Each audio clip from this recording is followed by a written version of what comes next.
And so when a person is referred for a neuropsychological evaluation, they can expect to spend a few hours in the clinic with the neuropsychologist, and usually they'll be doing an interview. So the neuropsychologist will talk with the person themselves, the person with Parkinson's disease, and hopefully with family members to find out information about history. So when did the symptoms start? What kinds of things is the person noticing themselves? What kinds of symptoms is the family noticing?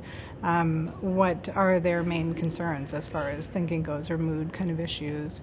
And then we move on to testing, where we ask the person questions. We have them try to remember some things, put some things together. It's a series of mental tasks like that we do. Usually, in most cases, the person will be working with an assistant, a technician called a psychometrist, who actually administers those tests.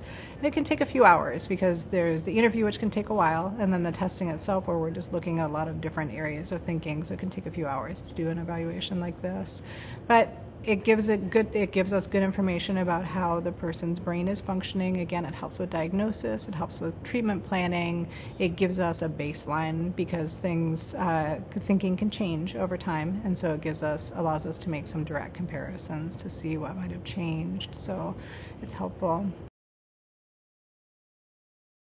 So we often will see people yearly. So we'll see people once for a baseline and then have them come back in a year. And then kind of depending on what we see, we may see them again another year later, or we may wait a few years. But it's really helpful to see a person at baseline and then see them again about a year later, so we can make some direct comparisons. But we have ways of making sense of the test results. Just at baseline, we compare the person's performance to other people who are the same age as that person and have about the same amount of education. So we can get a pretty good sense, even without a direct comparison for that one person, we can get a good sense of what a person's strengths and weaknesses might be. So that will help. And it's true that usually people don't come in unless there's some symptom that brings them in.